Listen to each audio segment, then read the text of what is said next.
جیسا کہ سیرت کے پچھلے پارٹ میں ذکر کیا گیا، رسول اللہ صلی اللہ علیہ وآلہ وسلم مدینہ سے 10 رمضان 8 ہجری کو مکہ کے لیے روانہ ہوئے۔ اللہ کے رسول نے صحابی ابو راہم غفاری رضی اللہ تعالیٰ عنہ کو مدینے کا نظام سنبھالنے کے لیے چھوڑا، جو زیادہ مشہور نہیں تھے، کیونکہ تقریباً تمام صحابہ فتح مکہ کے لیے لشکر کے ساتھ روانہ ہوئے۔ ابو راہم غفاری کا ذکر سیرت میں اس کے علاوہ نہیں ملتا۔ اس سے ظاہر ہوتا ہے کہ جو لوگ مدینہ میں رہ گئے تھے وہ مشہور یا جانے پہچانے صحابہ نہ تھے۔ رسول اللہ جیسے ہی قدید پہنچے، جو مدینہ سے بالکل باہر ہے، رسول اللہ اور مسلمانوں نے قدید پہنچ کر روزہ توڑ دیا، کیونکہ رمضان تھا اور سب لوگ روزے سے تھے۔ اس سے فقہ کا پتہ چلتا ہے کہ سفر شہر کے اندر سے شروع نہیں ہوتا۔ شہر کے اندر روزہ توڑنے یا نماز مختصر کرنے کی اجازت نہیں، تو رسول اللہ اور مسلمانوں نے مدینے سے باہر قدید کے مقام پر پہنچ کر روزہ توڑا اور سفر جاری رکھا۔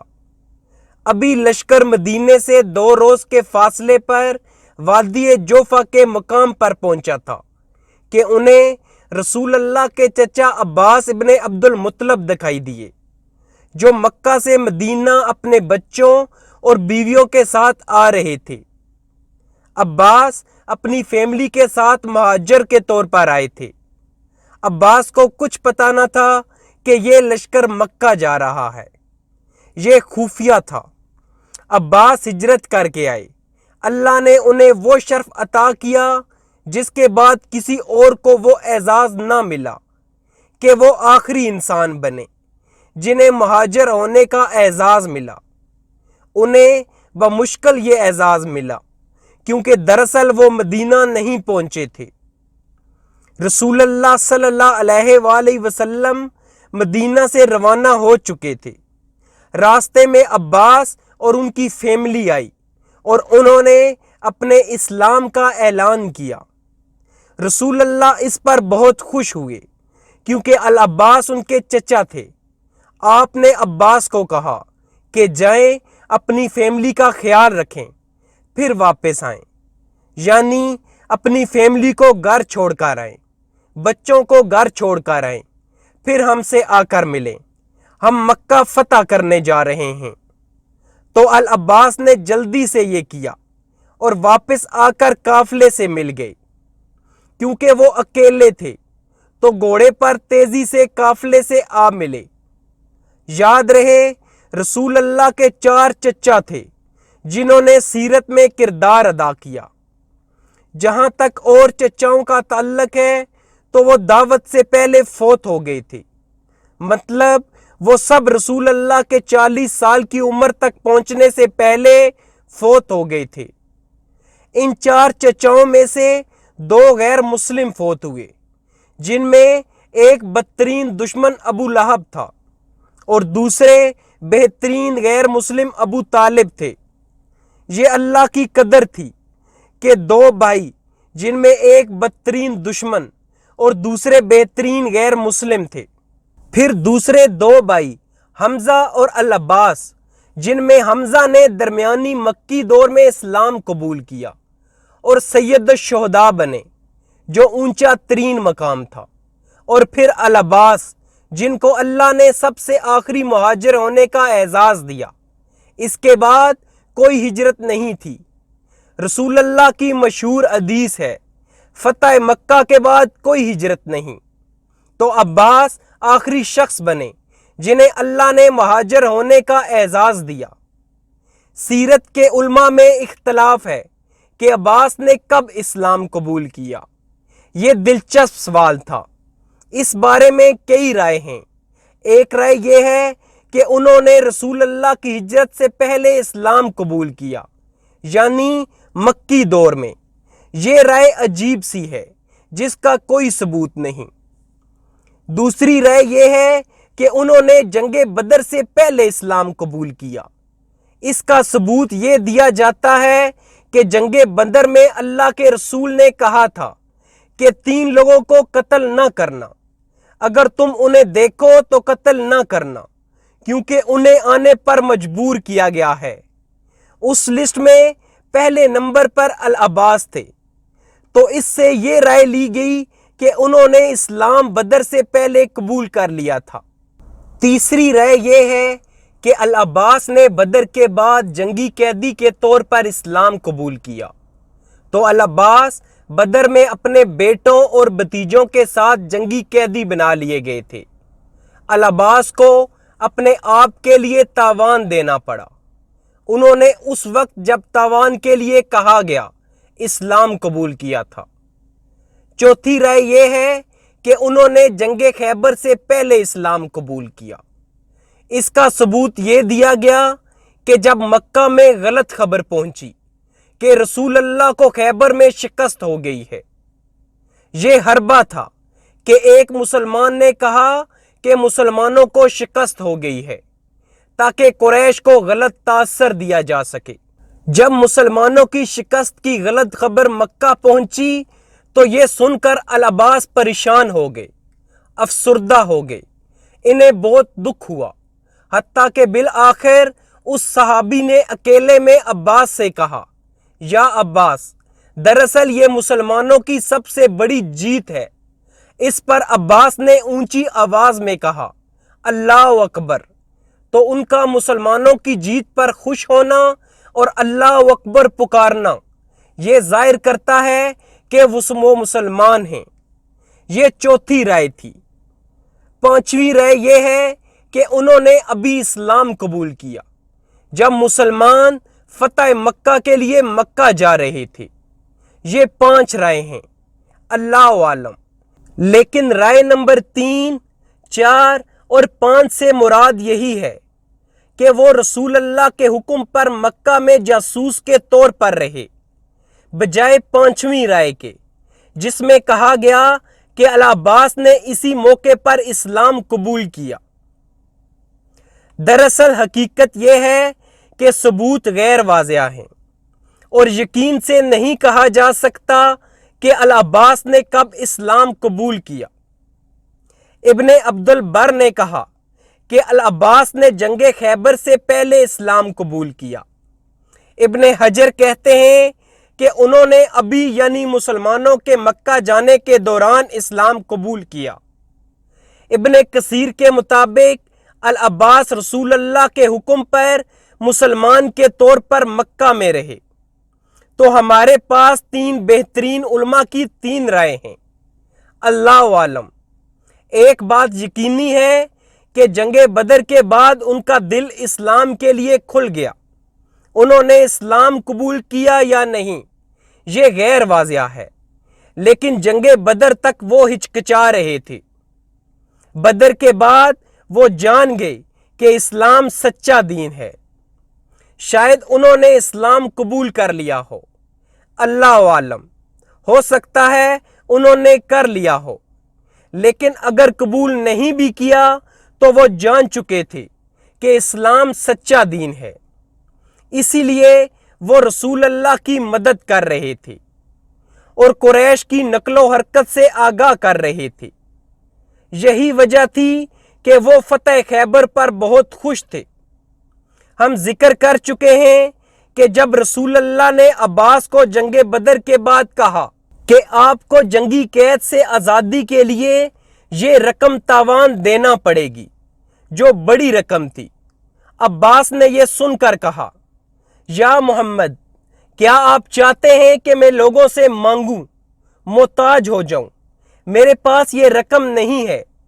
رسول اللہ صلی اللہ علیہ وآلہ وسلم نے کہا، اے عباس، اس رقم کا کیا ہوا جو بدر کے لیے آنے سے پہلے رات کو تم نے فلاں مقام پر دفن کی تھی اور آپ نے اپنی بیوی ام الفضل کو بتایا تھا کہ میں فکر مند ہوں کہ اگر مجھے کچھ ہو گیا اور میں واپس نہ آیا تو میں نے فلاں مقام پر رقم چھپا دی ہے۔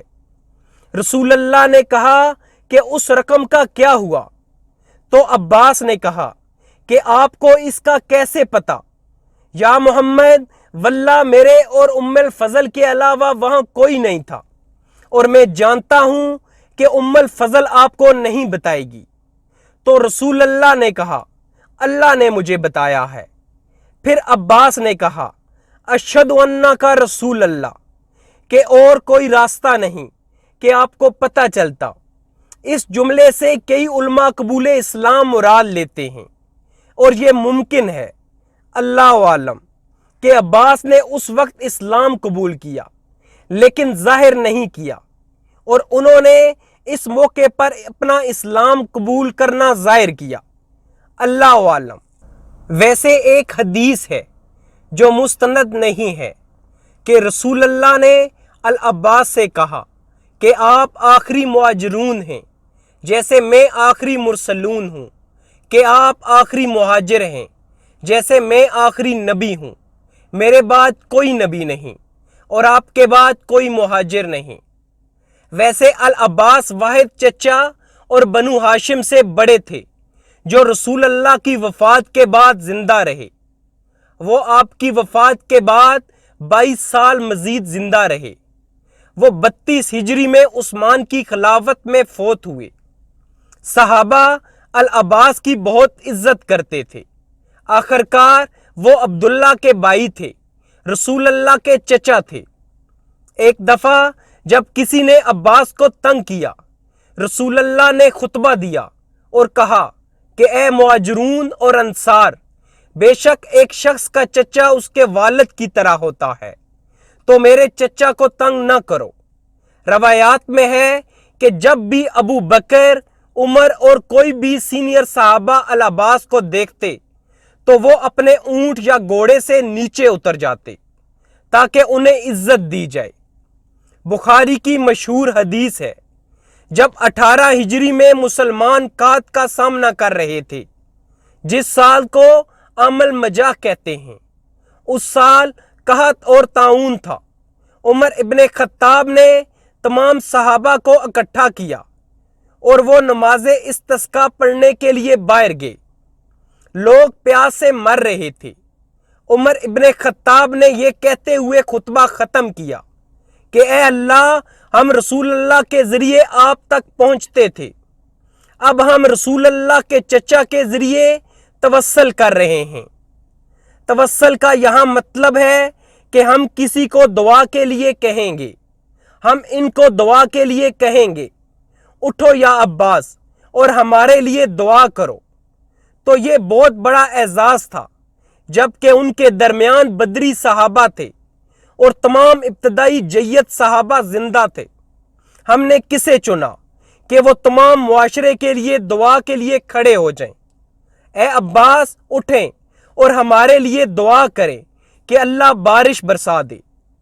العباس کی لمبی عمر تھی، ان کی عمر 85 سال سے زیادہ تھی۔ وہ اپنی زندگی کے آخر میں نابینا ہو گئے تھے۔ العباس بہت خوبصورت تھے اور ان کی بہت اونچی آواز تھی۔ سیرت میں آگے جا کر ذکر آئے گا، جب جنگ حنین میں مسلمان میدان جنگ سے بھاگنا شروع ہو گئے، رسول اللہ نے عباس سے کہا اے عباس انہیں بلاؤ۔ تو عباس پہاڑ پر کھڑے ہوئے اور تمام لوگوں کو واپس بلایا۔ سیرت کی کتابوں میں کہا گیا کہ عباس کا ایک غلام تھا جو چرواہا تھا۔ جب غلام ریوڑ چرا رہا ہوتا تھا جو مکہ سے باہر 3 میل دور تھا، جب عباس کو انہیں بلانا ہوتا تو وہ اسے آواز دیتے جو 3 میل دور تک جاتی اور چرواہا واپس آ جاتا تھا۔ عباس کے بارے میں بہت سی چیزیں ہیں۔ رسول اللہ کی وفات کے بعد کسی نے عباس سے پوچھا کہ اے عباس، آپ بڑے ہیں یا رسول اللہ؟ مطلب عمر میں کون بڑا ہے؟ تو العباس مسکرائے اور کہا رسول اللہ کا مقام مجھ سے بڑا ہے اور میری عمر ان سے زیادہ ہے۔ یہاں عباس کی ذہانت اور رسول اللہ کے لیے ادب دیکھیے۔ عباس رسول اللہ سے 3 سال بڑے تھے۔ عباس ابن عبد المطلب کو اللہ نے جو بڑی فضیلت دی وہ یہ کہ اسلام میں سب سے معزز اور طویل ترین خاندانوں میں سے ایک بنو عباس خاندان تھا، یہ براہ راست عباس کی اولاد تھی۔ بنو عباس کی خلافت 750 عیسوی سے 1258 تک رہی۔ پھر جب منگولوں نے حملہ کیا، انہوں نے بنو عباس کے خلیفہ کے بھتیجے کو کٹھ پتلی خلیفہ لگا دیا۔ انہوں نے بغداد سے قاہرہ اسے لایا اور کٹھ پتلی خلیفہ لگا دیا۔ تو بنو عباس کی حکومت 750 عیسوی سے لے کر 1500 عیسوی تک رہی۔ یہ اسلام کے خلیفہ تھے جو عباس کی نسل سے تھے۔ تو عباس ابن عبد المطلب نے اس موقع پر اسلام قبول کیا اور آخری مہاجر ہونے کا اعزاز حاصل کیا۔ اپنے بیوی بچوں کو مدینہ چھوڑ کر عباس لشکر کے ساتھ آ ملے اور مکہ کی جانب لشکر کے ساتھ شریک سفر رہے۔ عباس آرمی کے ساتھ مارچ کر رہے تھے اور آرمی مکہ کے قریب پہنچ رہی تھی۔ خبر پھیل چکی تھی کیونکہ 10,000 افراد کی آرمی کو چھپایا نہیں جا سکتا۔ خبر مکہ پہنچ چکی تھی کہ رسول اللہ آ رہے ہیں، لیکن ان کو یہ نہیں پتا تھا کہ کب۔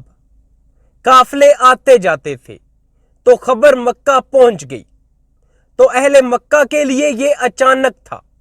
بہرحال 2 لوگ ڈر اور گھبراہٹ کی وجہ سے مکہ سے باہر آئے اور کوشش کی کہ رسول اللہ کے مکہ پہنچنے سے پہلے اسلام قبول کر لیا جائے۔ یہ مہاجر نہیں تھے، مدینہ نہیں جا رہے تھے، وہ صرف مکہ سے باہر اسلام قبول کرنے کے لیے آئے تھے۔ انہوں نے مکہ سے 20 کلومیٹر باہر اسلام قبول کیا، جو مکہ سے باہر 1 دن کا سفر تھا۔ وہ مکہ سے باہر اللہ کے رسول کا انتظار کر رہے تھے۔ ان 2 لوگوں میں سے ایک ابو سفیان ابن الحارث ابن عبد المطلب تھے۔ یاد رہے، یہ قریش کے سردار ابو سفیان کی بات نہیں ہو رہی۔ یہ ابو سفیان ابن الحارث رسول اللہ کے چچا زاد بھائی تھے اور ان کے والد الحارث عبد المطلب کے بڑے بیٹے تھے۔ الحارث ایسے لگتا ہے کہ رسول اللہ کی پیدائش سے پہلے فوت ہو گئے تھے۔ الحارث واحد عبد المطلب کے بیٹے تھے جو زمزم کی دریافت کے وقت وہاں موجود تھے۔ یہی وقت تھا جب عبد المطلب نے کہا تھا، اے اللہ، اگر تم نے کبھی بھی مجھے 10 بیٹے دیے تو میں ان میں سے ایک کو تیری راہ میں قربان کروں گا۔ اس وقت عبد المطلب کا صرف ایک بیٹا الحارث تھا۔ یہ وہی الحارث تھے۔ یہ پہلے چچا زاد تھے جن کا نام ابو سفیان ابن الحارث ابن عبد المطلب تھا۔ ان 2 افراد میں سے دوسرا نام عبداللہ ابن ابی امیہ ابن ابی المغیرہ تھا، جو رسول اللہ کے پھوپھی زاد تھے۔ ان کی ماں عاتقہ تھی جو عبد المطلب کی بیٹی تھی۔ تو دونوں میں سے ایک رسول اللہ کے چچا زاد جبکہ دوسرے پھوپھی زاد تھے۔ عاتقہ کا ذکر سیرت میں پہلے بھی ہو چکا ہے، جنہوں نے جنگ بدر میں خواب بھی دیکھا تھا۔ ایسے لگتا ہے ان کی وفات پہلے ہو چکی تھی، کیونکہ فتح مکہ میں ان کا کوئی ذکر نہیں۔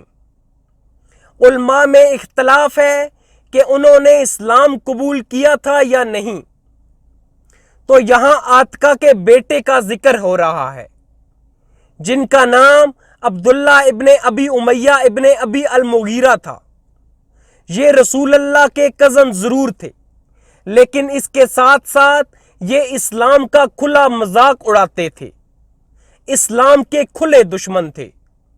انہوں نے رسول اللہ کو بہت دکھ اور درد دیا تھا۔ جہاں تک ابو سفیان ابن الحارث کا تعلق ہے، وہ اپنی شاعری کی وجہ سے جانے جاتے تھے۔ انہوں نے مکی دور میں بہت سی شاعری اسلام کے خلاف کی، جس میں اسلام کا مذاق اڑایا گیا، رسول اللہ کی تضحیق کی گئی۔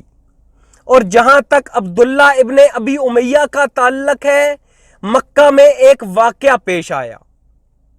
ابتدائی مکی دور میں عبداللہ ابن امیہ نے رسول اللہ کو لوگوں کے سامنے چیلنج کیا کہ اے محمد، آپ کے لوگوں نے آپ کو بہت سی چیزوں کی پیشکش کی، لیکن آپ نے سب کو مسترد کر دیا، اور انہوں نے آپ سے آپ کے خدا کی دولت کا کہا، جیسے قرآن نے کہا کہ اس پہاڑ کو سونے کا بنا دو، ہمیں یہ دے دو، وہ دے دو۔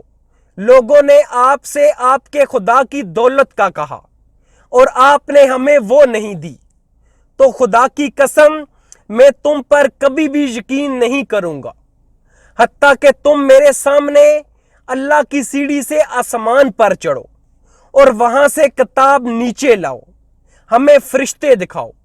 پھر اس نے کہا، اور اگر تم ایسا بھی کرو تو پھر بھی میرا نہیں خیال کہ میں تم پر ایمان لاؤں گا۔ یہ تکبر کی انتہا تھی، اور وہ یہ سب قریش کی مجلس شورا نادی کے سامنے کر رہے تھے۔ ان دونوں کے اور واقعات بھی ہیں، اس میں کوئی شک نہیں کہ وہ رسول اللہ کے کزنز تھے اور آپ ان کی باتوں سے بہت رنجیدہ ہوئے تھے۔ عبداللہ ابن ابی امیہ کے والد ام سلمہ جو رسول اللہ کی بیوی تھیں، ان کے بھی والد تھے، لیکن مائیں مختلف تھیں۔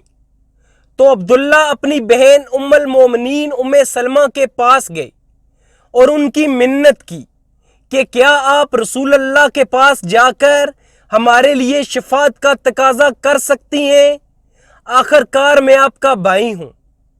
ام سلمہ کو ان پر ترس آ گیا، وہ رسول اللہ کے خیمے میں داخل ہوئیں اور کہا، یا رسول اللہ، فلاں فلاں یعنی آپ کے چچا زاد اور پھوپھی زاد یہاں ہیں، کیا آپ ان کے لیے کچھ کر سکتے ہیں؟ مطلب وہ اپنے کیے پر شرمندہ ہیں۔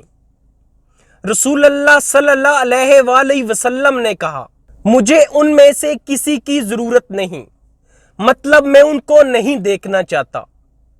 تو جیسے ہی ام سلمہ خیمے سے باہر آئیں اور انہیں بتایا کہ وہ آپ سے ملنا نہیں چاہتے، فوراً ابو سفیان جو دونوں میں بڑے تھے، ابو سفیان نے اپنی آواز بلند کرنا شروع کر دی اور شنوائی کے لیے منتیں کرنا شروع کر دی۔ ابو سفیان کے ساتھ ان کا ایک بیٹا تھا جس کا نام جعفر ابن ابی سفیان تھا، جو بعد میں مشہور صحابی بنے۔ اس وقت وہ لڑکے تھے۔ ابو سفیان نے جعفر کے ہاتھ کو بلند کیا اور کہا، یا رسول اللہ، اگر آپ نے مجھے اندر نہ آنے دیا تو اللہ کی قسم میرا بیٹا اور میں یہاں سے چلے جائیں گے اور صحرا میں چلے جائیں گے، جہاں ہم مر جائیں گے، مطلب مکہ واپس نہ جائیں گے، اپنی جان دے دیں گے۔ ابن اسحاق کہتے ہیں کہ رسول اللہ کا دل ان کے لیے نرم ہو گیا۔ سبحان اللہ، آخر کار وہ آپ کے کزنز تھے۔ جب آپ نے انہیں منتیں کرتے سنا، رحم کی بھیک مانگتے دیکھا، تو آپ نے انہیں اندر آنے کی اجازت دے دی۔ ابو سفیان نے ایک خوبصورت نظم تیار کی جن کے چند اشعار یہ ہیں، تیری عمر کی قسم، جس وقت میں نے اس لیے جھنڈا اٹھایا تھا کہ لات کے شہسوار محمد کے شہسوار پر غالب آ جائیں، تو میری کیفیت رات کے اس مسافر کی سی تھی جو تیرا و تار رات میں حیران و سرگرداں ہو، لیکن اب وقت آ گیا ہے کہ مجھے ہدایت دی جائے اور میں ہدایت پاؤں۔ مجھے میرے نفس کے بجائے ایک ہادی نے ہدایت دی اور اللہ کا راستہ اسی شخص نے بتایا جسے میں نے ہر موقع پر دھتکار دیا تھا۔ یہ سن کر رسول اللہ صلی اللہ علیہ وآلہ وسلم نے اس کے سینے پر ضرب لگائی اور فرمایا، تم نے مجھے ہر موقع پر دھتکارا تھا۔ ان ابو سفیان نے اس کے بعد بہت بہادری کا مظاہرہ کیا، خصوصی طور پر جنگ حنین میں، جو اب سے چند ہفتوں بعد ہوگی۔ جنگ حنین میں ہم ابو سفیان کے ایمان کو دیکھیں گے جو رسول اللہ کے کزن ہیں۔ ہم ذکر کریں گے کہ انہوں نے کیا کیا، کیا کہا، جو ان کے ایمان کا مظہر تھا۔ رسول اللہ نے ان کی توبہ قبول کی اور وہ دونوں مسلمان ہو گئے۔ اس طرح مسلمانوں نے اپنا سفر جاری رکھا اور اب وہ مکہ سے ایک دن کے فاصلے پر تھے۔ قریش مسلمانوں کی طرف سے حملے کی توقع کر رہے تھے، لیکن انہیں یہ نہیں پتا تھا کہ حملہ کب ہوگا اور مسلمانوں کی آرمی کتنی دور ہے۔ رسول اللہ نے مکہ سے تقریباً 20 کلومیٹر باہر پڑاؤ ڈالا۔ اس جگہ کو مرہ زہران کہتے ہیں۔ یہ آخری پڑاؤ کا مقام تھا، جس کے بعد مکہ تھا۔ رسول اللہ صلی اللہ علیہ وآلہ وسلم نے صحابہ کو کہا کہ ہم یہاں پڑاؤ ڈالتے ہیں اور آپ الاؤ جلا سکتے ہو، مطلب ہمیں کسی کا ڈر نہیں۔ 10,000 لوگوں کا وہ کیا بگاڑ ڈالیں گے؟ اب مکہ میں باشندوں کی تعداد 15 سال پہلے سے چھٹا حصہ تھا۔ مکہ تقریباً ویران تھا، لوگ ہجرت کر گئے تھے۔ قبائل اور قریش کے اتحادی 3/4 اسلام قبول کر چکے تھے، اور جو باقی رہ گئے تھے وہ ان کے لیے لڑنے والے نہ تھے۔ رسول اللہ نے صحابہ کو بتایا کہ جاؤ آگ جلا لو، اپنی تعداد چھپانے کی کوئی ضرورت نہیں۔ تصور کریں کہ 10,000 کی آرمی نے رات کو آگ جلائی ہوئی ہے، جہاں تک نگاہ جاتی ہے آگ نظر آ رہی تھی۔ عباس ابن عبد المطلب جنہوں نے نیا اسلام قبول کیا تھا، قریش کو نہیں پتا تھا کہ انہوں نے اسلام قبول کر لیا ہے۔ عباس دل میں قریش کے لیے ہمدردی محسوس کر رہے تھے۔ آخر کار وہ کل ہی تو ان کے ساتھ تھے۔ انہوں نے رسول اللہ کی منت کی کہ مجھے قریش سے مذاکرات کرنے دیں، اس سے پہلے کہ آپ حملہ کریں۔ دیکھنے دیں، شاید ہم حملے کے بغیر اس کو حل کر سکیں۔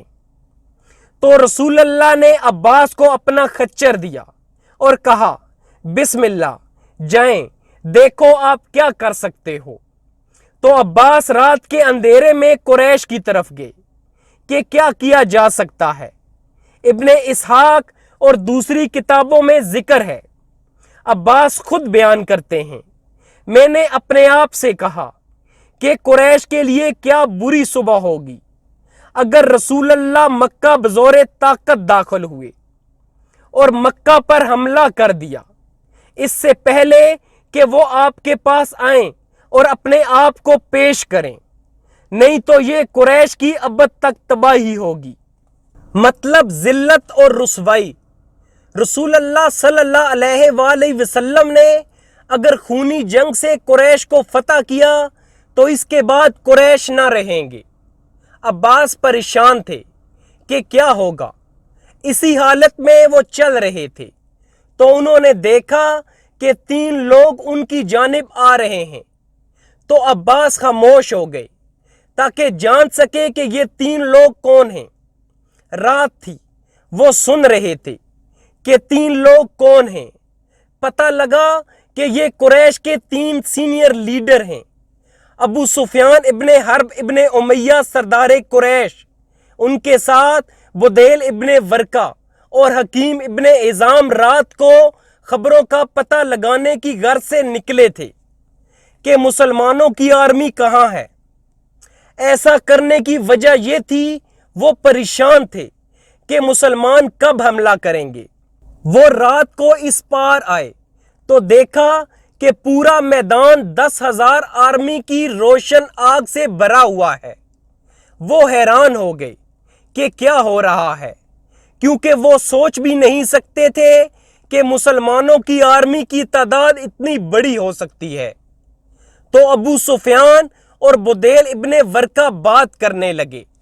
ابو سفیان کہہ رہا تھا کہ خدا کی قسم، میں نے آج رات جیسی آگ اور ایسا لشکر تو کبھی دیکھا ہی نہیں۔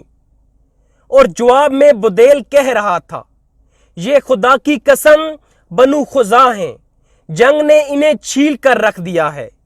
اس پر ابو سفیان کہہ رہا تھا، خزاع اس سے کہیں کمتر اور ذلیل ہیں، کہ یہ ان کی آگ اور ان کا لشکر ہو، یعنی ان میں اتنی جرأت بھی نہیں اور ان کی تعداد بھی اتنی نہیں۔ حضرت عباس کہتے ہیں کہ میں نے اس کی آواز پہچان لی اور کہا ابو حنظلہ۔ حنظلہ ابو سفیان کے بڑے بیٹے تھے۔ ابو سفیان نے بھی میری آواز پہچان لی اور بولا ابو الفضل، جو العباس کی کنیت ہے۔ فضل عباس کے بڑے بیٹے تھے۔ تو ابو سفیان نے آواز پہچان لی، ابو الفضل تم یہاں کیا کر رہے ہو؟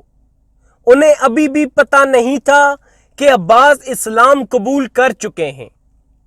یاد رہے ان دنوں میں لوگ شکار کے لیے لکڑی کاٹنے کے لیے جاتے تھے، تو یہ کوئی عجیب بات نہ تھی کہ عباس رات کو وہاں تھے۔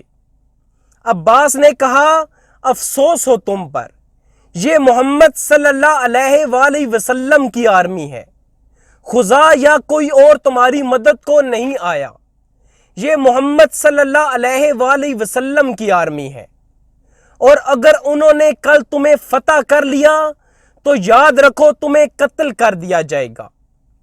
ہم سب کو پتا ہے کہ ابو سفیان کون تھے۔ قریش اور مکہ میں کوئی اور لیڈر ابو سفیان کے مرتبے کا نہ تھا۔ ان کے دوست اور ہم پلہ سب بدر اور احد میں قتل ہو چکے تھے۔ واحد سینئر لیڈر جو مکہ کا دعویٰ کر سکتے تھے وہ ابو سفیان تھے۔ العباس کے مطابق جو کچھ تم نے ماضی میں کیا ہے، فتح کے بعد تمہیں سب سے پہلے قتل کیا جائے گا۔ تو ابو سفیان نے کہا مجھے کیا کرنا چاہیے؟ عباس نے کہا میرے ساتھ آؤ، میں رسول اللہ سے کہوں گا کہ تمہیں معاف کر دیں، امان دے دیں۔ ابو سفیان کے پاس کوئی آپشن نہیں تھا۔ ان کے سامنے 10,000 کی فوج تھی اور انہیں موت نظر آ رہی تھی، تو انہوں نے رضامندگی کا اظہار کیا۔ العباس نے انہیں خچر پر بٹھایا جو رسول اللہ نے انہیں دیا تھا، اور دونوں آدھی رات کو 10,000 کی آرمی کے درمیان سے جا رہے ہیں۔ جب بھی کسی الاؤ کے پاس سے گزرتے تو لوگ کہتے کون ہے؟ العباس کہتے یہ عباس ہے جو رسول اللہ کے خچر دلدل پر سوار ہیں۔ رسول اللہ کا خچر ہونا نہ صرف امان کی نشانی ہے بلکہ اعتماد اور بھروسے کا بھی مظہر ہے کہ رسول اللہ نے کسی مہم کے لیے دیا ہوگا۔ تو کوئی سوال نہیں ہوا۔ خچر کے آگے عباس بیٹھے ہوئے تھے اور خچر کو سب جانتے بھی تھے کہ یہ رسول اللہ کا ہے، تو کسی میں بھی ہمت نہ تھی کہ انہیں روکتا اور کچھ کہتا۔ اس طرح دونوں رسول اللہ کے خیمے کے قریب ہوتے گئے۔ جیسے جیسے آپ صلی اللہ علیہ وآلہ وسلم کا خیمہ نزدیک ہوتا جاتا، سینئر صحابہ کی تعداد میں اضافہ ہوتا جاتا، کیونکہ خیمے کے قریب سینئر صحابہ موجود تھے۔ حتیٰ کہ دونوں کا گزر عمر ابن خطاب کے الاؤ سے ہوا۔ عمر کھڑے ہوئے اور کہا کون ہے؟ اور عباس کے پیچھے بیٹھے ابو سفیان کی آنکھوں سے انہیں پہچان لیا اور کہا ابو سفیان، اللہ کا دشمن، اللہ کا شکر ہے کہ اس نے بغیر عہد و پیمان کے تجھے ہمارے قابو میں کر دیا۔ مطلب تم یہاں گھوم رہے ہو، تمہیں کوئی امان حاصل نہیں ہے، ہم حالت جنگ میں ہیں، اللہ کا شکر ہے اس نے ہم پر فضل کیا۔ عباس نے کہا اے عمر، یہ میری امان میں ہے، ہم جانتے ہیں کہ سب مسلمان امان دے سکتے ہیں اور باقی سب مسلمانوں کو اس کی تعمیل کرنا ہوتی ہے۔ تو عباس نے کہا یہ میری امان میں ہے، تو عمر اس کو چھوڑنے نہیں جا رہے تھے۔ وہ ان کے ساتھ خیمے تک گئے جہاں رسول اللہ موجود تھے۔ یہ رات کا وقت تھا، ابو سفیان وہاں تھا، تو انہیں خیمے کے اندر آنے کی اجازت دی گئی۔ عمر نے کہا یا رسول اللہ، یہ اللہ کا دشمن ہے اور اللہ نے بغیر کسی عہد و پیمان کے اسے ہم تک پہنچایا ہے، تو یہ اس قابل ہے کہ اسے قتل کیا جائے۔ عباس نے عمر سے بحث کرنا شروع کر دی کہ نہیں عمر، یہ میری امان میں ہے، میں نے اسے کہا ہے کہ یہاں آ جائے۔ عمر اصرار کر رہے تھے اور عباس بھی اپنی بات پر ڈٹے ہوئے تھے۔ رسول اللہ صلی اللہ علیہ وآلہ وسلم خاموش تھے۔ پھر عباس نے کہا، عمر ٹھہر جاؤ، خدا کی قسم اگر یہ بنو عدی کعب کا آدمی ہوتا تو تم اسے قتل کرنے کی بات نہ کہتے، لیکن کیونکہ یہ بنی عبد مناف سے ہے اس لیے تم ایسی بات کہہ رہے ہو۔ یاد رہے بنو عدی عمر ابن خطاب کا قبیلہ تھا، جبکہ بنی عبد المناف بنو ہاشم اور بنو امیہ کا مجموعہ تھا۔ ابو سفیان بنو امیہ سے تھے، تو عباس قبائلی کارڈ لے آئے۔ عباس نئے مسلمان تھے اور وہ ابھی تک قبائلیت سے باہر نہ آ سکے تھے۔ اے عمر، اگر یہ تمہارے قبیلے سے ہوتا تو تم اسے مارنے کی بات نہ کہتے۔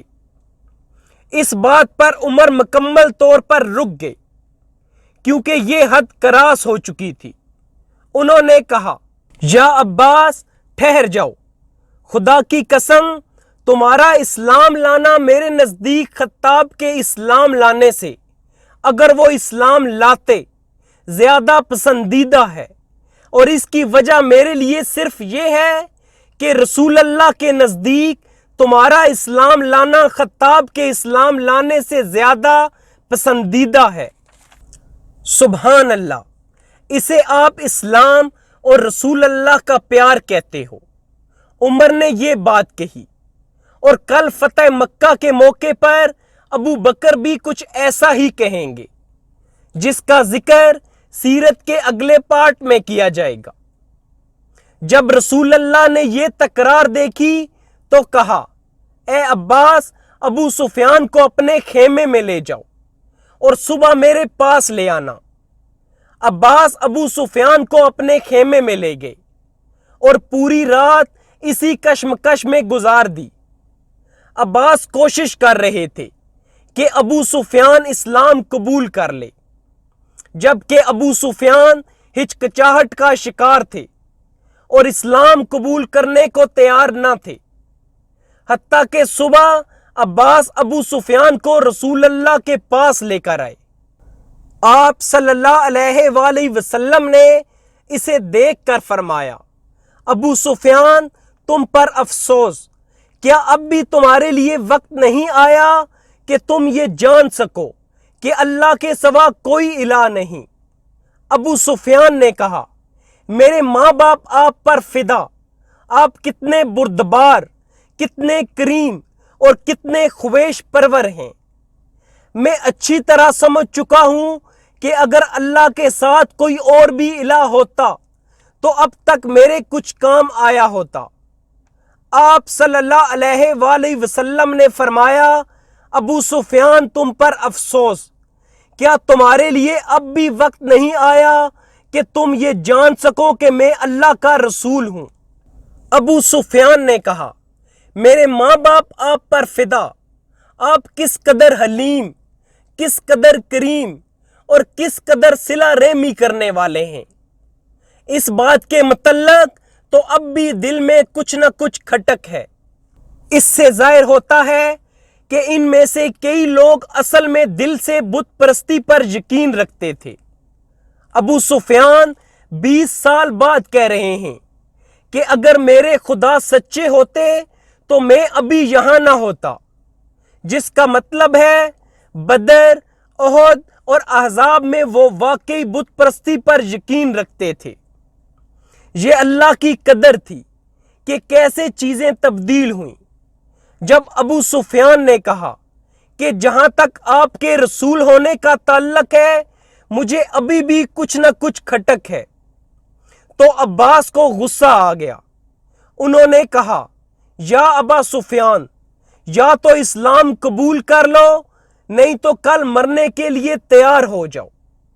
نوٹس، یہ رسول اللہ نہیں کہہ رہے، کیونکہ اسلام میں لوگوں کو ایسے دمکایا نہیں جا سکتا۔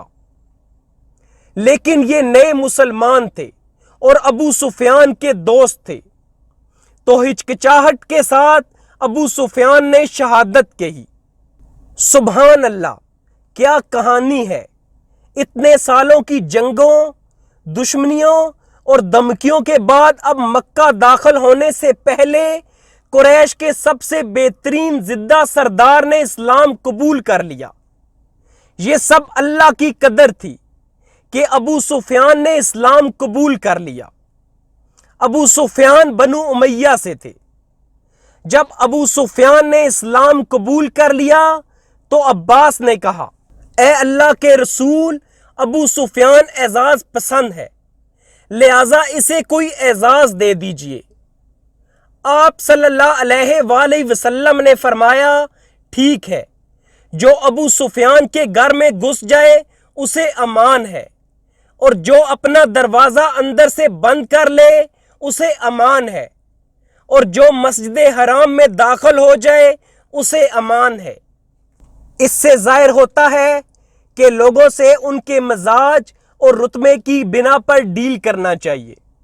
ابو سفیان لیڈر تھے، وہ نہیں چاہتے تھے کہ باقی لوگوں کی طرح ان سے سلوک کیا جائے، تو رسول اللہ نے انہیں اعزاز دیا کہ جو بھی ابو سفیان کے گھر داخل ہو جائے گا وہ محفوظ ہوگا، اسے نقصان نہیں پہنچایا جائے گا۔ اسی صبح رسول اللہ صلی اللہ علیہ وآلہ وسلم مر زہران سے مکہ روانہ ہوئے اور عباس کو حکم دیا کہ ابو سفیان کو وادی کی تنگنائی پر پہاڑ کے ناکے کے پاس روک رکھیں تاکہ وہاں سے گزرنے والی خدائی فوجوں کو ابو سفیان دیکھ سکے۔ حضرت عباس نے ایسا ہی کیا۔ ادھر قبائل اپنے اپنے پھریرے لیے گزر رہے تھے۔ جب وہاں سے کوئی قبیلہ گزرتا تو ابو سفیان پوچھتا کہ عباس یہ کون لوگ ہیں؟ جواب میں حضرت عباس بطور مثال کہتے کہ بنو سلیم ہیں، تو ابو سفیان کہتا کہ مجھے سلیم سے کیا واسطہ؟ پھر کوئی قبیلہ گزرتا تو ابو سفیان پوچھتا کہ اے عباس یہ کون لوگ ہیں؟ وہ کہتے یہ مزینہ ہیں۔ ابو سفیان کہتا مجھے مزینہ سے کیا مطلب؟ یہاں تک کہ سارے قبیلے ایک ایک کر کے گزر گئے۔ جب بھی کوئی قبیلہ گزرتا تو ابو سفیان حضرت عباس سے اس کی بابت ضرور دریافت کرتا، اور جب وہ اسے بتاتے تو وہ کہتا کہ مجھے بنی فلاں سے کیا واسطہ؟ یہاں تک کہ رسول اللہ صلی اللہ علیہ وآلہ وسلم اپنے سبز دستے کے جلو میں تشریف لائے۔ آپ مہاجرین و انصار کے درمیان فروکش تھے۔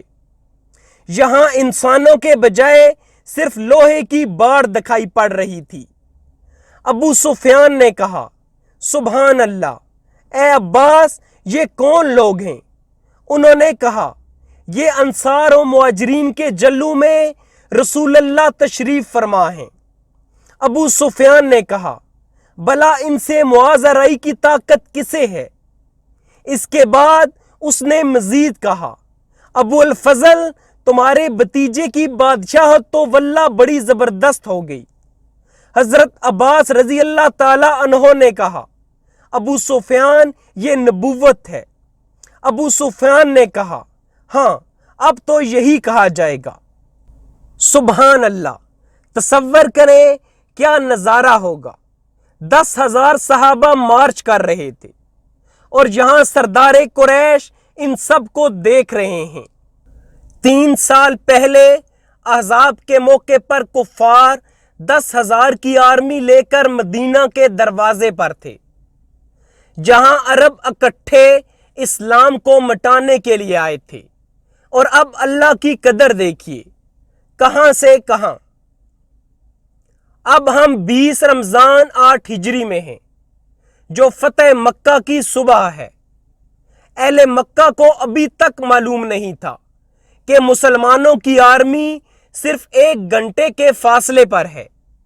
سبحان اللہ، اللہ کے رسول نے دعا کی تھی کہ اے اللہ میرے منصوبوں کو قریش سے چھپا کر رکھ۔ یہ انسانی طور پر ناممکن ہے کہ 10,000 لوگوں کی آرمی کو شہر سے چھپایا جا سکے۔ اس کے باوجود اس دعا کی وجہ سے اللہ نے آخر تک قریش کو مسلمانوں کی آرمی کی آمد سے بے خبر رکھا۔ یہ اللہ کی قدر تھی۔ رسول اللہ نے آرمی کو تقسیم کیا۔ الواقدی اور دوسری کتابوں میں تفصیل ہے کہ کون سے قبیلے نے کیا کیا اور کس قبیلے کو کیا ذمہ داری دی گئی۔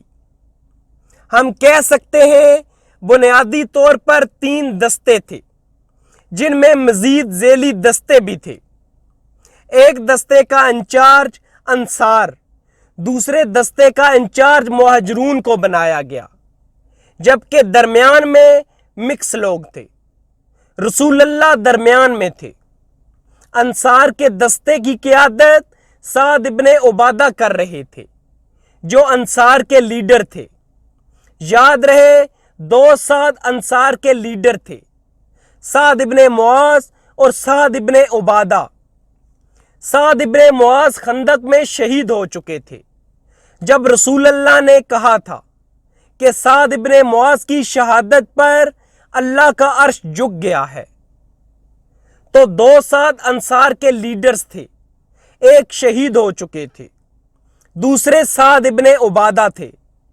جب رسول اللہ کی وفات ہوئی تو انصار سعد ابن عبادہ کے گھر جمع ہوئے اور انہیں خلیفہ بنانا چاہتے تھے۔ یہ وہ سعد ابن عبادہ تھے۔ تو واضح طور پر رسول اللہ کی زندگی میں سعد ابن عبادہ کو لیڈرشپ رول دیے گئے۔ انہیں انصار کے تمام گروہوں کا جھنڈا دیا گیا۔ مہاجرین کے دستے کی قیادت خالد بن ولید کر رہے تھے۔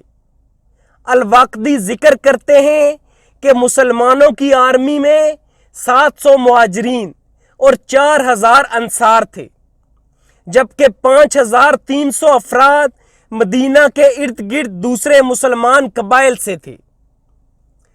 جیسے سعد ابن عبادہ مارچ کر رہے تھے، وہ پکار رہے تھے، آج خون ریزی اور مار داڑ کا دن ہے، آج حرمت حلال کر لی جائے گی۔ ابو سفیان نے یہ سن لیا اور وہ فوراً رسول اللہ کے پاس شکایت کرنے آئے کہ سعد کیسے یہ کہہ سکتے ہیں کہ آج کعبہ حلال ہے؟ یہاں حلال کا مطلب ہے کہ یہ حرم نہیں ہے۔ ہم پہلے ذکر کر چکے ہیں کہ حرم کو حرم کیوں کہتے ہیں۔ حرم سے مراد ہے کہ کچھ ایسی چیزیں جو حرم کے باہر حلال ہیں، وہ حرم کے اندر حرام قرار دی گئی ہیں۔ حتیٰ کہ درختوں کے پتوں کو توڑنا، جانوروں کا شکار کرنا حرم کے اندر منع ہے۔ تو حرم مقدس ہے۔ تو سعد نے کہا کہ آج حرم مقدس نہیں ہے۔ قریش نے کبھی بھی زبانی نہیں کہا کہ حرم حلال ہے۔ انہوں نے کچھ چیزیں کیں جو حرم کے تقدس کے خلاف تھیں، لیکن تکنیکی طور پر انہوں نے ہمیشہ کہا کہ حرم حرم ہے۔